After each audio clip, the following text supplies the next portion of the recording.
जे means physics. हम previous year questions कर रहे हैं और हमारा चैप्टर है एटम्स। उसमें हमारा टॉपिक 1 है रदरफोर्ड मॉडल ऑफ एटम या alpha scattering experiment. Question number 3 है the graph which depicts the result of Rutherford gold foil experiment with alpha particles is.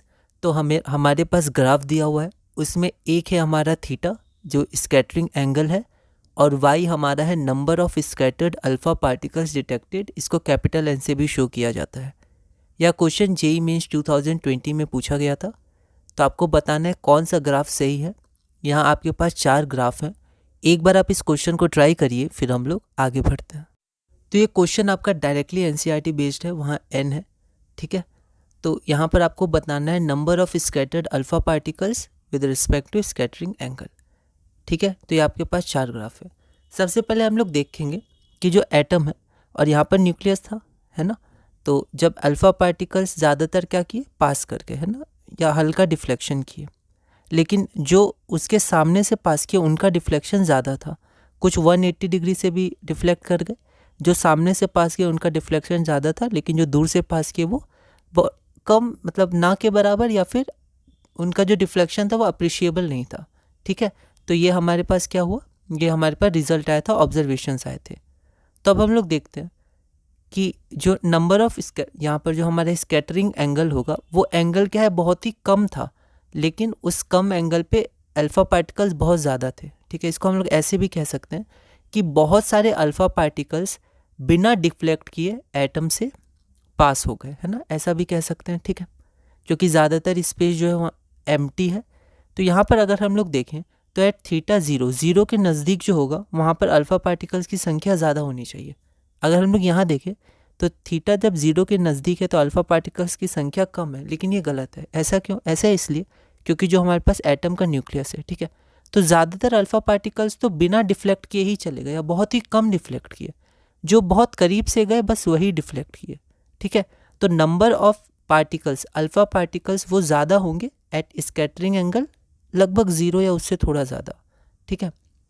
तो यहाँ पर हम लोग देख सकते हैं कि ये ऑप्शन तो नहीं होगा, ये भी ऑप्शन नहीं होगा। ये ऑप्शन देखिए, जब थीटा बहुत कम है, मतलब डिफ्लेक्ट नहीं किए, तो कितने पार्टिकल्स डिफ्लेक्ट नहीं किए, बहुत सारे। तो यहाँ देखिए बहुत सारे पार्टिकल्स डिफ्लेक्ट नहीं किए। ये भी सही है, क्यों, मतलब ये ग्राफ अभी तक ये भी सही है, क्यों, क्योंकि जो आपका एंगल बहुत कम था स्कैटरिंग एंगल, और वहाँ पर नंबर ऑफ अल्फा पार्टिकल्स बहुत ज़्यादा पाए गए। और जैसे जैसे स्कैटरिंग एंगल बढ़ता गया अल्फा पार्टिकल्स कम होते गए, कम होते गए, कम होते गए, क्योंकि उनको डिफ्लेक्ट करने के लिए पॉजिटिव चार्ज चाहिए। अल्फा पार्टिकल्स हीलियम न्यूक्लियाई होते हैं और पॉजिटिव चार्ज बहुत ही छोटी जगह पर था। तो नंबर ऑफ अल्फा पार्टिकल्स जिसका डिफ्लेक्शन पाई हो जाए वो तो बहुत ही कम होंगे। तो ये दोनों ग्राफ हो सकते हैं, लेकिन आपको एनसीईआरटी रीडिंग पर ध्यान देना है, इसलिए रीडिंग बहुत इंपॉर्टेंट है। ये तो आप हटा सकते हैं, पर इसमें से आपका जो कर्व होता है वो स्ट्रेट लाइन नहीं होता, वो आपका ये होता है, ऐसे कर्व होता है, ठीक है, स्ट्रेट कर्व नहीं होता है। तो आपका इसमें ऑप्शन नंबर हो जाएगा बी, ठीक है। तो यहाँ हम लोग देखते हैं कि ये हमारे पास क्या है, अल्फ़ा पार्टिकल से गोल्ड फॉयल है, ये हमारे पास डिटेक्टर है लेड स्क्रीन, और यहाँ पर डिटेक्टर भी है माइक्रोस्कोपिक डिटेक्टर। तो यहाँ पर आपका ये स्कैटरिंग एंगल है, ठीक है। तो यहाँ पर जो आपका आंसर हो जाएगा वो आपका हो जाएगा ये, है ना। ए और बी दोनों हो सकते थे, लेकिन ये होगा हमारा बी हो जाएगा, ठीक है। Most of the particles pass through the fall without scattering और वेरी लिटिल रिफ्लेक्शन। तो थीटा लगभग 0 हो या 0 के आसपास हो या वेरी स्मॉल हो, तो y की वैल्यू बहुत लार्ज आनी चाहिए। बस एक से ही हम लोग इन दोनों को एलिमिनेट कर सकते थे। तो ऐसे ऑप्शन एलिमिनेशन बहुत इंपॉर्टेंट है। अगला क्वेश्चन हम लोग देखते हैं, question number 4, an alpha nucleus of energy 1/2 mv²। तो एक अल्फा न्यूक्लियस है, उसकी एनर्जी क्या है, 1/2 mv²। अल्फा न्यूक्लियस मतलब अल्फा पार्टिकल, हीलियम न्यूक्लियस होता है, ठीक है। Bombards a heavy nuclear target of charge ZE, then the distance of the closest approach of the alpha nucleus will be proportional to। तो distance of closest approach NCERT में जो हम लोग previous year questions कर रहे हैं उसमें भी हमने देखा है कि क्लोजेस्ट अप्रोच के क्वेश्चंस बहुत आए, मतलब कॉन्सेप्ट्स हैं उनके क्वेश्चंस आए हुए हैं, ठीक है। मेंस में भी इंपॉर्टेंट है। तो आपको ये क्वेश्चन सॉल्व करना है, बताना है किसके प्रोपोर्शनल होगा। या क्वेश्चन AIEEE 2006 में पूछा गया था। एक बार आप इस क्वेश्चन को ट्राई करिए, फिर हम लोग आगे बढ़ते हैं। तो यहाँ पर हमारे पास अल्फा न्यूक्लियस ½ mv² मतलब काइनेटिक एनर्जी दी हुई है, और यहाँ पर जो चार्ज से बॉम्बार्ड किया गया वो चार्ज जो हैवी न्यूक्लियर टारगेट जो है वो ZE है उसका चार्ज, मतलब उसका एटॉमिक नंबर Z है, मतलब Z प्रोटॉन्स है, ठीक है। डिस्टेंस ऑफ क्लोजेस्ट अप्रोच हमें बताना है, तो देखते हैं इसको। तो यहाँ पर मान लेते हैं ये हमारे पास न्यूक्लियस है, ठीक है, और यहाँ पर अल्फ़ा पार्टिकल गया, यहाँ पर एक जगह रेस्ट पर आया, ठीक है, डिस्टेंस ऑफ क्लोजेस्ट अप्रोच पर, फिर वो अपना डायरेक्शन रिवर्स कर गया, मान लेते हैं ऐसा रहा होगा। यहाँ R0 क्या है, distance of closest approach. Alpha particle क्या होता है, तो हीलियम न्यूक्लियाई होता है, He2+, तो 2 प्रोटॉन होता है, तो चार्ज बराबर +2E। अब वर्क एनर्जी थ्योरम, तो यहाँ पर हम लोग वर्क एनर्जी थ्योरम लगा सकते हैं, ठीक है, यहाँ पर हम लोग कंजर्वेशन ऑफ प्रिंसिपल भी बोल सकते हैं, एनर्जी का प्रिंसिपल। तो वर्क एनर्जी थ्योरम एक्चुअली होता क्या है, तो ये क्लास 11th में टॉपिक है, बहुत ही इंपॉर्टेंट टॉपिक है, वर्क एनर्जी पावर चैप्टर में ये जो टॉपिक है कि the work done by all the forces acting on a particle that is the work of the resultant force equals the change in the kinetic energy of the particle. तो kinetic energy change हो जाता है, तो यहाँ पर kinetic energy work done में change हो जाता है, ठीक है, तो ये हो जाता है फाइनल माइनस इनिशियल, ठीक है, ये है। लेकिन यहाँ पर कैसे समझेंगे, यहाँ पर समझेंगे जो काइनेटिक एनर्जी है वो यहाँ पर क्या हो जाएगा, पोटेंशियल एनर्जी में स्टोर हो जाएगा, इलेक्ट्रोस्टैटिक पोटेंशियल एनर्जी, ठीक है। तो at the distance of closest approach the kinetic energy, very important line, the kinetic energy of the alpha particle is transformed into electrostatic potential energy. तो धीरे धीरे वो स्टोर हो रहा था, पर डिस्टेंस ऑफ क्लोजेस्ट अप्रोच मतलब इस डिस्टेंस के आगे नहीं जाएगा, इस पॉइंट के आगे, तो यहाँ पर पूरी कन्वर्ट हो जाता है, ठीक है। Late the distance of closest approach भी R0। अब जैसे मैं ये लैंग्वेज में लिख रहा हूँ, पर ये मेंस का आप डायरेक्ट लिख सकते हैं, ऑप्शन ये सिर्फ हमें टिक करना है, पर अभी समझने के लिए हम लोग ऐसे थोड़ा बोर्ड टाइप लिख के आगे बढ़ते हैं।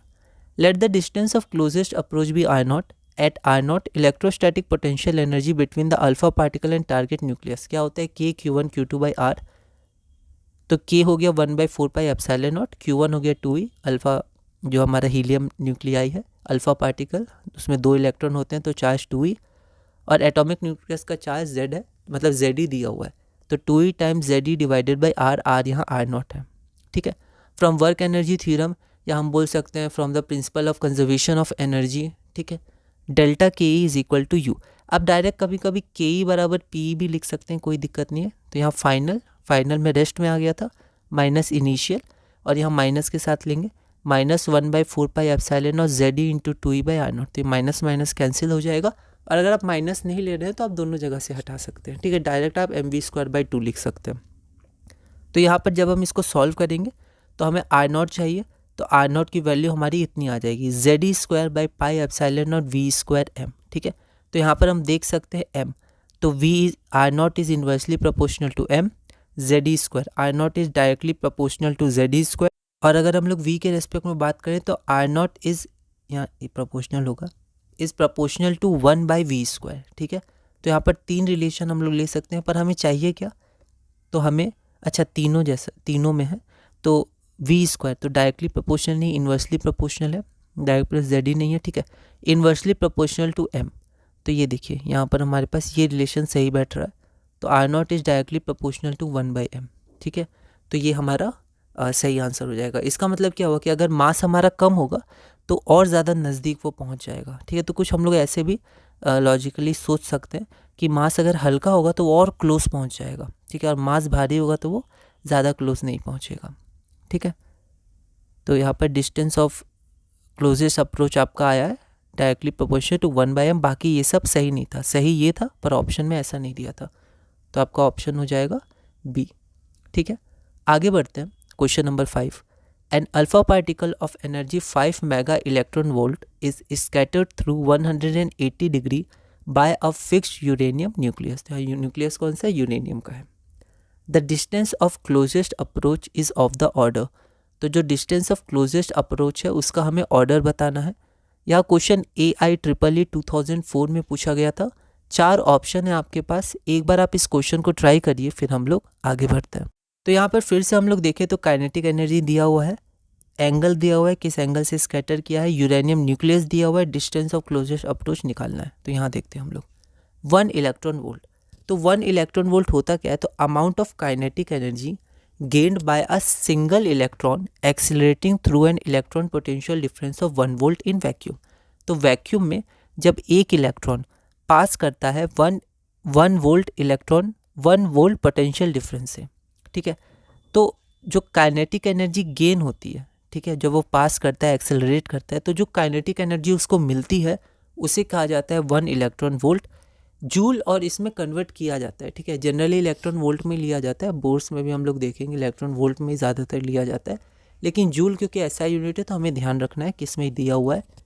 तो 1 electron volt is equal to 1.602 into 10⁻⁻19 joule, ठीक है। तो जब जूल में हम लोग चेंज करेंगे तो हम लोग इलेक्ट्रॉन का चार्ज है तो हम लोग इलेक्ट्रॉन के चार्ज से मल्टीप्लाई कर देते हैं, ठीक है, क्योंकि एक इलेक्ट्रॉन एक्सेलरेट करता है ना, ऐसा मान सकते हैं।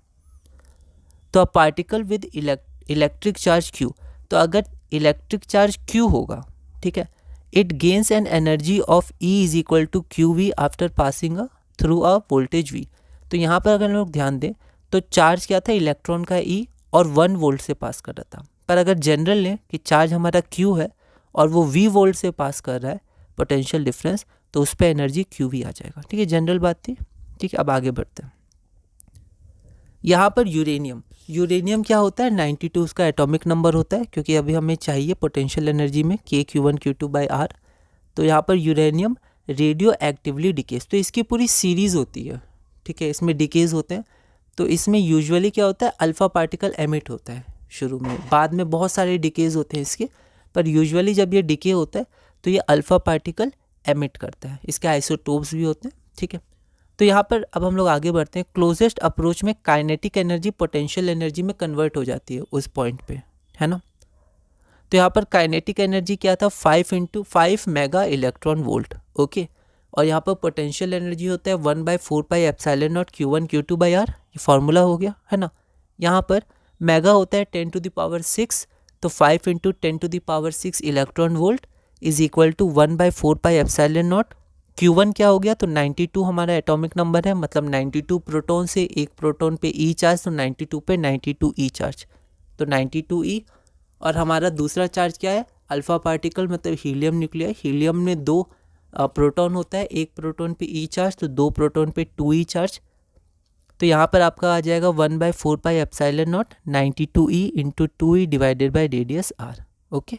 यहाँ पर अब इसको अगर हम लोग चेंज करें SI यूनिट में, तो 1 इलेक्ट्रॉन वोल्ट होता है इलेक्ट्रॉन का चार्ज इनटू जूल, है ना, मतलब इलेक्ट्रॉन के चार्ज से मल्टीप्लाई करना होगा। और ऐसे भी सोच सकते हैं कि 1 इलेक्ट्रॉन एक्सेलरेट करता है तो उसका चार्ज से मल्टीप्लाई करना है, और कन्वर्जन में भी इलेक्ट्रॉन का चार्ज ही मल्टीप्लाई होता है, तो इनटू ई। और यहाँ पर आपका 1/4πε0, यूनिट का बहुत ध्यान रखना है, ठीक है। अगर आप यहाँ पर मान लीजिए कैंसिल कर दीजिएगा, कर सकते हैं, तो फिर आप डायरेक्ट वैल्यू नहीं पुट कर सकते थे, तो यहाँ पर हमने कैंसिल नहीं किया। तो ये सब प्रैक्टिस से आपको पता चलेगा, क्योंकि कैलकुलेशंस होते हैं कई सारे चैप्टर्स में, तो प्रैक्टिस से आपको पता चलेगा। तो यहाँ बिना कैंसिल किए 1/4πε0 की डायरेक्ट वैल्यू 9 × 10⁹ पुट की, ठीक है। और यहाँ पर 92e इंटू 2e। इसके बाद बस इसको हम लोग सॉल्व करेंगे, और हमें यूनिट्स में केयरफुल रहना है ना, और be careful in value substitution. यहाँ पर अगर आप कैंसिल कर देते तो थोड़ा डिफ़िकल्ट हो सकता था, और सब्सटीट्यूशन हमने वैल्यू इसकी सब्सटीट्यूट की, ठीक है। और कैलकुलेशन में ध्यान रखना है। तो ये सब कुछ छोटे छोटे नोट्स आप अपने कॉपी में लिख सकते हैं, ताकि आप रिवाइज करें तो आपको ध्यान रहे। बोर्ड में भी बिल्कुल लिखिएगा, इसमें भी, ठीक है। मेंस में एडवांस के भी नोट्स आप बनाएंगे तो सब में लिखिएगा, आप किसी में बनाए, कोई भी सब्जेक्ट में। तो यहाँ पर आर की वैल्यू आ जाएगी 5.3 × 10⁻14 मीटर, है ना। तो आप अगर मान लीजिए यहाँ -14 रहता तो आप वहाँ टिक कर सकते थे, लेकिन अगर मान लीजिए आप सेंटीमीटर नहीं देखते तो दिक्कत हो जाती, क्योंकि ये जो आपका है 10⁻14 वो आपका मीटर में आया। सेंटीमीटर में आपको कन्वर्ट करना है तो इंटू 10⁻2 तो -12। तो ऑर्डर क्या हो जाएगा, 10⁻12 जो हमारा सही आंसर होगा, 5 का ऑप्शन सी हो जाएगा, ठीक है। यहाँ पर कुछ मैंने वैल्यूज़ लिख दी हैं, ऐसे कुछ चार्ट आप यूनिवर्सल कांस्टेंट के और जो इंपॉर्टेंट फार्मूलाज होते हैं वो आप साथ साथ बना के चलेगा, ताकि आपको ध्यान है कि ये फार्मूला कई क्वेश्चंस में लग रहा है। अगर आपसे नहीं बन रहा है कोई दिक्कत नहीं, है ना, आप इसको देखिए, ऑब्जर्व करिए, पर आप रिलेट करिए, कनेक्ट करिए आगे, है ना, वरना फिर दिक्कत हो सकती है। आप क्वेश्चन देखिए, नहीं आया थोड़ा ट्राई करके, नहीं आया कोई बात नहीं, आप आंसर देख लीजिए, ठीक है। लेकिन फिर उसमें से कुछ चीज़ें आप सीखिए, ऑब्जर्व करिए और आगे कनेक्ट करिए कि वहाँ ऐसा था तो यहाँ भी ऐसा हो सकता है। तो समय के संग, रिवीजन के संग आप आगे क्वेश्चंस बनाते रहिएगा। ई नॉट की वैल्यू होता है एफ पर मीटर, एफ यहाँ फराड होता है, 1/4πε नॉट की वैल्यू ये हो गई, ई की वैल्यू ये होती है ना। अगला क्वेश्चन हम लोग देखते हैं। अगला क्वेश्चन है question number 6, root D1 and root D2 are impact parameters. ये भी एक बहुत इंपॉर्टेंट टर्म है, बोर्ड में भी आया हुआ है। Are the impact parameters corresponding to scattering angle 60 degree and 90 degree. ठीक है, तो अगर स्कैटरिंग एंगल हमारा 60 डिग्री है तो इम्पैक्ट पैरामीटर रूट D1 है, और अगर स्कैटरिंग एंगल हमारा 90 डिग्री है तो हमारा रूट D2 है impact parameter respectively. When an alpha particle is approaching a gold nucleus, जब कोई अल्फा पार्टिकल गोल्ड न्यूक्लियस को अप्रोच कर रहा है तो ये वैल्यूज़ दी हुई हैं। For D1 is equal to XD2, तो अगर D1 बराबर XD2 है तो वैल्यू ऑफ X क्या होगी, या क्वेश्चन 2022 में पूछा गया था। एक बार आप इस क्वेश्चन को ट्राई करिएगा, अच्छा क्वेश्चन है, और ये थोड़ा नया क्वेश्चन, मतलब ऐसा क्वेश्चन है जो एक टाइप का क्वेश्चन है, जो इम्पैक्ट पैरामीटर का यूज़ हुआ है। ठीक है, तो इसके फार्मूलाज, इसके कॉन्सेप्ट, इसके डेफिनेशंस आप बिल्कुल ध्यान रखिएगा, नोट करिएगा। तो एक बार आप इस क्वेश्चन को ट्राई करिएगा, मेंस 2022 का क्वेश्चन है। अगली वीडियो में हम लोग क्वेश्चन नंबर 6 से कंटिन्यू करेंगे और धीरे धीरे इस चैप्टर में आगे बढ़ेंगे।